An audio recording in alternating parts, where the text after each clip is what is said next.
So we started working on what we are referring to as the History Walking Tour, and we have completed phase 1. We were lucky enough to be able to interview several people who have since passed away. It's difficult to get that information down unless you can talk to people and ask them questions firsthand and then listen to what they remember. And what they remember sometimes is amazing. One of the people that we interviewed, we went to Beatrice to speak to. Some of you would know her, Lorna Waldmeyer. And we got a lot of information about Willard Park. But I think what's more important is the information what we got about life in Hebron 80 years ago, 90 years ago. It's a different story. There's an Australian writer who wrote, "The past is a foreign country. They do things differently there." Well, boy, did we find that out. We've been working on this project for 5 years. Yeah, going on 5. In one sense, it started when the Hebron 150th anniversary asked for a history tour of town.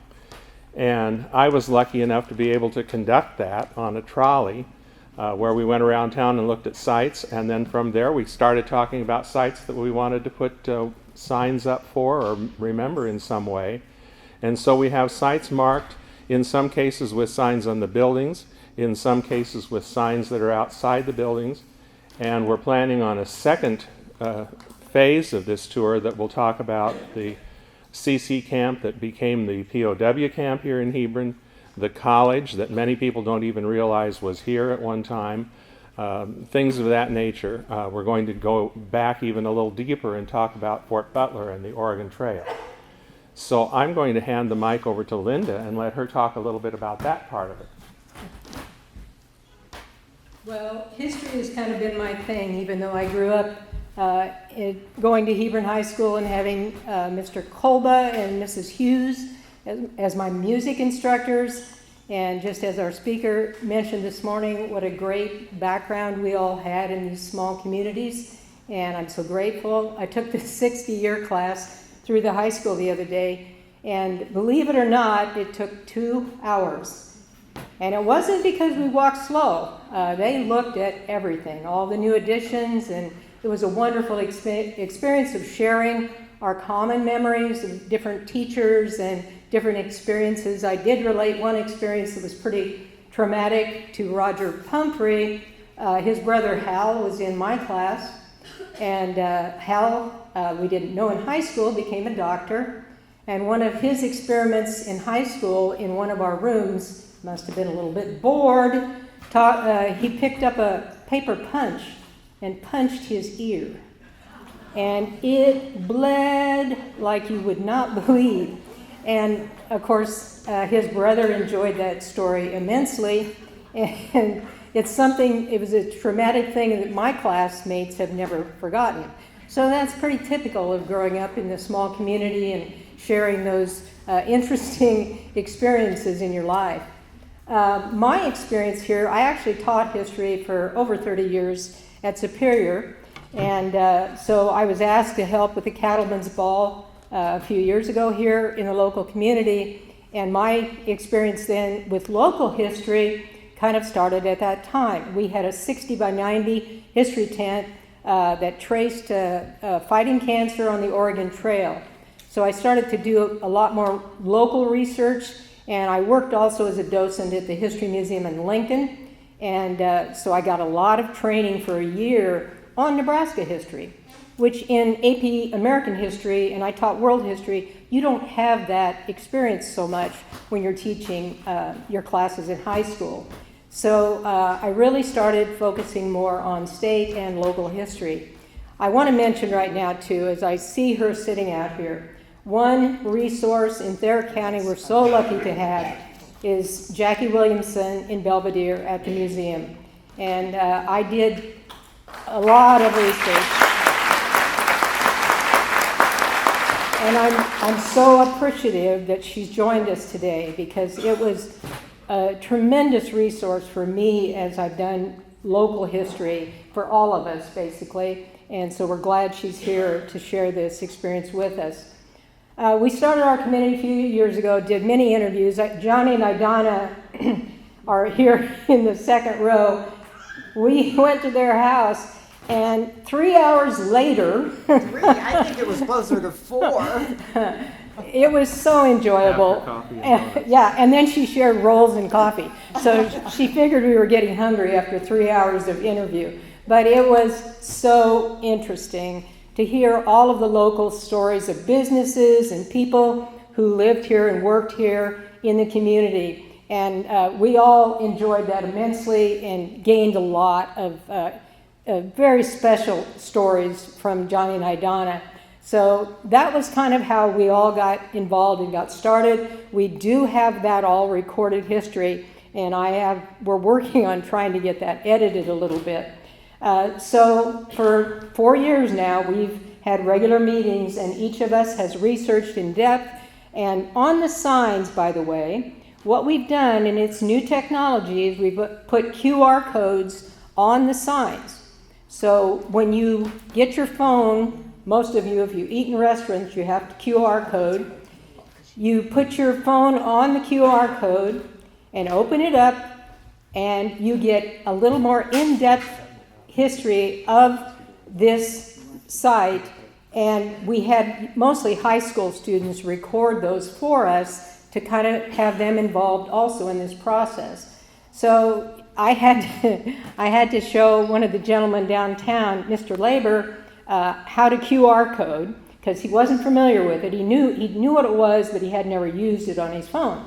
So I went over there one day, and he was nice enough then. He has a beautiful home to show me the inside of his home, and I truly enjoyed that.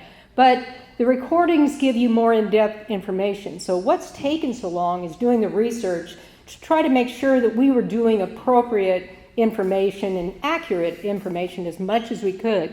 You don't always have primary source information, but that's why our interviews were important to us, was to get some primary source, people that were there at the event, so then you trust the information a little bit more.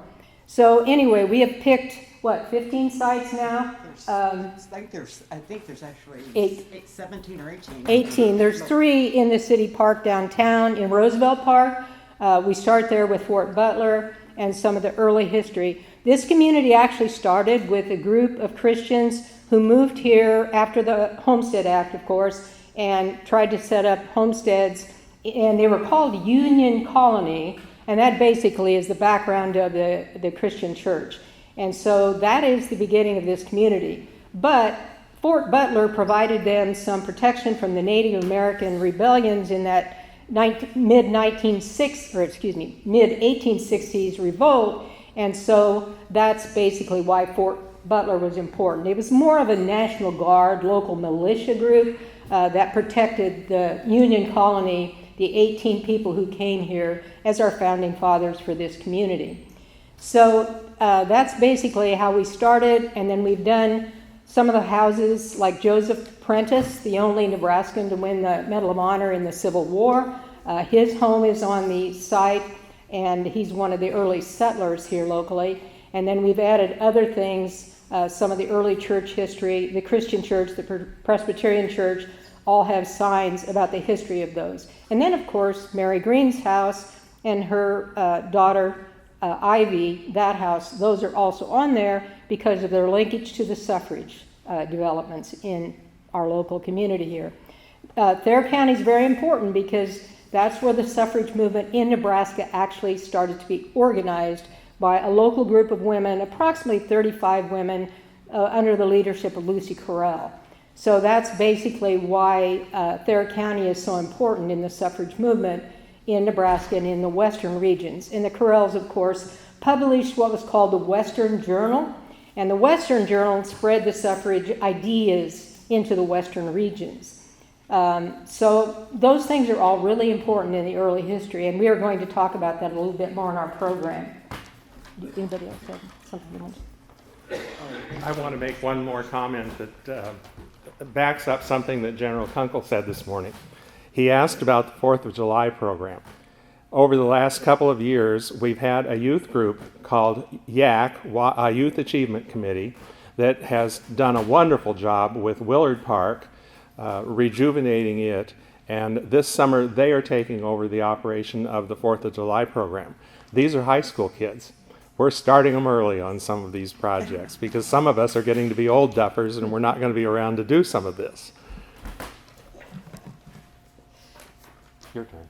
Do you want me to go ahead and just finish the thank yous for this? Yeah, go ahead. Okay.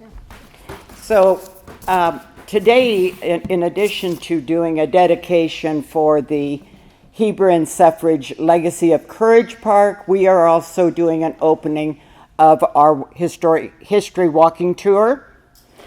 On this tour, as Linda said, you're going to learn about Hebron's history. You're going to learn about adventure, heroism, patriotism, activism, generosity, and leadership. The tour is going to start at Roosevelt Park, and then, like she said, it will stop at several historic buildings and the homes of suffragists and, of course, our Congressional Medal of Honor recipient. So on that project, we want to thank people who have been involved in helping this come to happen. Jackie Williamson, Director, Thayer County Museum, the City of Hebron, all of the people that we interviewed, the students and patrons who did the audio stories. A special thank you to Jeff McLaughlin. He helped us with the placing of the signs, both the posts and on the buildings. Lee Courting, we called on her teacher skills to do the proofing of all of our copy before it was put out there. And lastly, our walking tour sponsors. The funds were received from the Thayer County Visitors Committee, the City of Hebron, the Nebraska Historical Society Foundation, and the Art Council of Thayer County.